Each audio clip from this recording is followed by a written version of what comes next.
কে কে বাইরে এত রাত করে কে আমার দরজায় টোকা দিস? গোপাল দরজা খুলে বাইরে এসে দেখে আশপাশ একদম জনশূন্য। কোথাও কারোর কোনো ছায়া নেই। আরে, এটা কি? এখানে তো কেউ নেই। তাহলে এই রাত করে কে আমার দরজায় টোকা দিল? না না, হয়তো আমার মনের ভুল। গোপাল এসব তার মনের ভুল ভেবে বিছানায় গিয়ে শুয়ে পড়তেই আবার তার দরজায় টোকা দেওয়ার শব্দ হয়। না না, এসব আমার মনের ভুল হতে পারে না। এবার আমি দরজায় টোকা দেওয়ার শব্দ স্পষ্ট শুনতে পেয়েছি।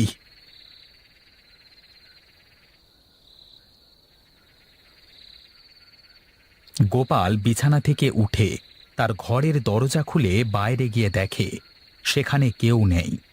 গোপাল আশেপাশে অনেক খোঁজাখুঁজি করবার পর লক্ষ্য করে দেখে দূরে খুব দ্রুত পা চালিয়ে হেঁটে যাচ্ছে। আরে আরে, কে লোকটা?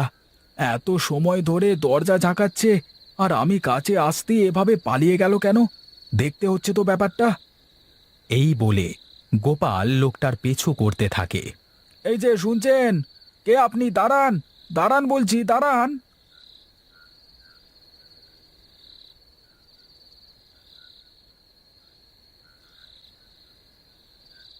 আরে এ কি? আমি তো খাল পাড়ে চলে আসলাম। এখন কি হবে? সে এত সময় যাকে অনুসরণ করে খালপার অবধি পৌঁছে গেছে সে আর কোথাও নেই। আরে, এই লোকটা কোথায় চলে গেল? গোপাল এদিক ওদিক দেখতে থাকে, কিন্তু সে কাউকে কোথাও না দেখে হতাশ হয়ে পড়ে। হঠাৎ শান্ত শীতল রাতটা একটা ভয়ানক রূপ নেয়। আকাশ কালো মেঘে ছেয়ে যায়, বিদ্যুৎ চমকাতে থাকে। দিনের মতো পরিষ্কার রাতটা এক নিমেষে অন্ধকার কালো রাতে পরিবর্তিত হয়ে যায়। দূর বাবা, এসব কি হচ্ছে আমার সাথে? আমি কেনই বা আসতে গেলাম এখানে, কে জানে। যাই হোক, এখন তাড়াতাড়ি বাড়িতে চলে যাই। ওরে বাবা! গোপাল এই বলে দু পা বাড়িয়ে বটগাছের নিচে আসতেই একটা পচা গলা শরীর বটগাছ থেকে ঝুলে একদম তার সামনে চলে আসে। ওর বাবা! কে রে? লাশ? লাশ কোথা থেকে আসলো? আরে কি? আমি এইমাত্র এখানে একটা লাশ দেখলাম। লাশটা কোথায় চলে গেল? হঠাৎ বিদ্যুৎ চমকানোর আলোতে সব পরিষ্কার হয়ে যায়, আর গোপাল দেখে সে যেই লোকটাকে অনুসরণ করে এত দূর এসেছিল সেই লোকটা বটগাছের সাথে সাথে ফাঁসিতে ঝুলছে। আরে কি? এ তো সেই লোকটা।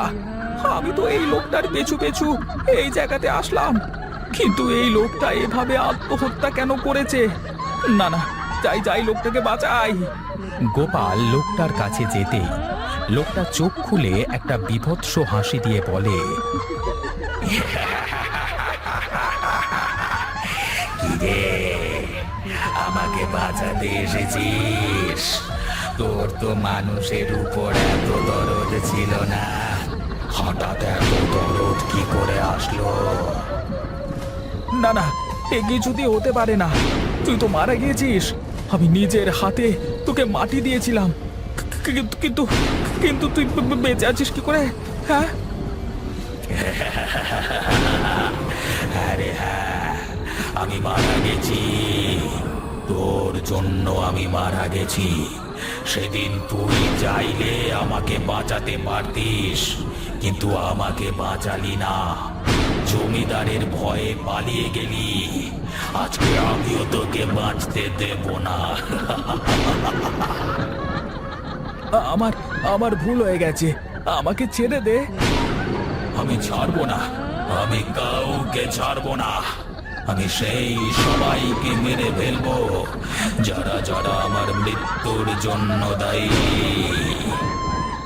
হঠাৎ সব অন্ধকার হয়ে যায়, আর অন্ধকারে গোপালের চিৎকার ভেসে আসে।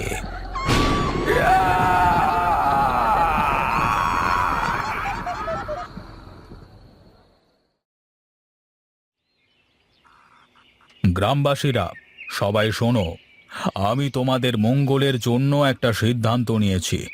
তোমাদের ফসলের সেচ কাজ চালানোর জন্য গ্রামের মাঝখান দিয়ে যে খালটা গেছে সেই খালে জল আনবার ব্যবস্থা করব। আর তোমরা সবাই খাল কেটে কেটে তোমাদের নিজের জমিতে পানি নিয়ে যাবে। এই জয় মোড়ল মশাই, জয় জয় মোড়ল মশাই, জয়। জয় মোড়ল মশাই জয়। তবে শোনো সকলে, এখানে যদি কেউ শূদ্র গোত্রের লোক থাকে তাহলে তোমরা পূর্ণিমার আগে খালের আশেপাশেও যাবে না। মোড়ল মশাই, তাহলে যে আমাদের ফসল নষ্ট হয়ে যাবে। হ্যাঁ মোড়ল মশাই, পূর্ণিমার রাত তো অনেক দেরি। এতদিন যদি খেতে পানি না পায় তাহলে তো ক্ষেত শুকিয়ে যাবে। যা হবে পরে দেখা যাবে। তোমাদের এখন যা বলা হয়েছে তোমরা তাই করবে। পূর্ণিমার আগে যদি তোমাদের গোত্রের কেউ খালের কাছে যায় তাহলে তাদেরকে ন্যাড়া করে এই গ্রাম ছাড়া করা হবে। কথাটা মাথায় ঢুকে এনে সকলে। কিন্তু মোড়ল মশাই, আমরা কি দোষ করেছি যে কারণে আপনি আমাদের এত বড় সাজা দিচ্ছেন? তোরা শূদ্র গোত্রের লোক, তোরা নিচু জাত, তাই পূর্ণিমার আগে পর্যন্ত তোরা কেউ খাল পারে যেতে পারবি না। তাহলে পূর্ণিমার পরে কেন যেতে পারবো? পূর্ণিমার দিন গ্রামে মহাযজ্ঞ করা হবে। সেদিন এই যজ্ঞের মাধ্যমে তোরা সকল সমাজের সাথে মেশবার মতো পুণ্য অর্জন করবি। শুনলি তো পণ্ডিত মশাই কি বলল? এখন যা, সবাই যে যার বাড়িতে যা।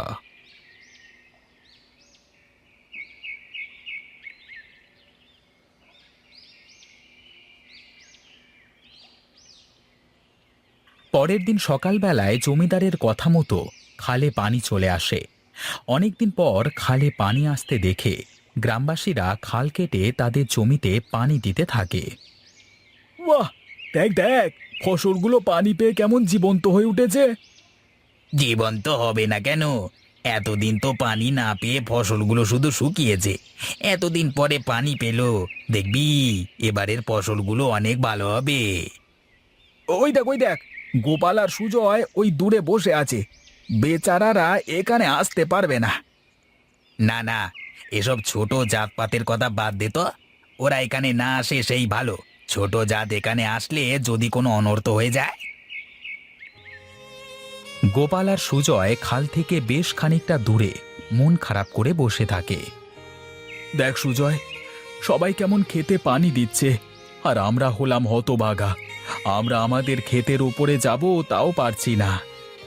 কি আর করবি বল, গ্রামের লোক তো আমাদের ছোট জাত বলে।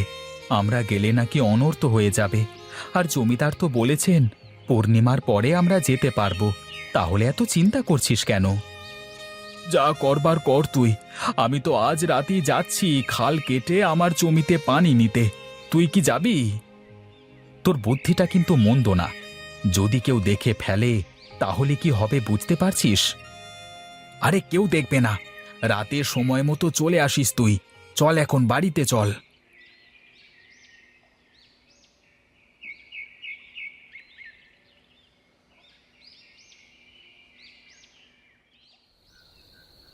সেদিন রাতের বেলায় গোপাল আর কানাই কোদাল ঘাড়ে করে দুজন অন্ধকারের মধ্যে দুটি হেরিকেন হাতে করে খালের দিকে আসতে থাকে। হঠাৎ দমকা হাওয়ায় তাদের হেরিকেনের আলো নিভে যায়, আর অন্ধকারের মধ্যে রূপা এগোতেই পড়ে যায়, আর তার হাতে থাকা কোদালটা তার পেটের মধ্যে ঢুকে যায়। তোর আবার কি হলো? কি হলো তোর? গোপাল তাড়াতাড়ি করে তার পকেট থেকে একটা দেশলাই বের করে হেরিকেন জ্বালিয়ে দেখে সুজয় মাটিতে পড়ে আছে, আর সুজয়ের কোদালটা তার পেটের মধ্যে ঢুকে গেছে। আশপাশটা রক্তে লাল হয়ে গেছে। আমাকে আমাকে বাঁচা, আমাকে বাঁচা, আমাকে মাফ করে দে ভাই। আমি একা একা বাঁচাতে পারবো না। আর আমি যদি এখন লোক ডাকি তাহলে সবাই বুঝে ফেলবে যে আমরা চুরি করে খাল কেটে পানিতে এসেছিলাম।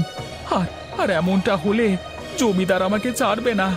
মাফ করে দে ভাই, আমাকে মাফ করে দে। জমিদারের ভয়ে গোপাল সেখান থেকে চলে যায়, আর কানাই সেখানেই ধুঁকে ধুঁকে মারা যায়।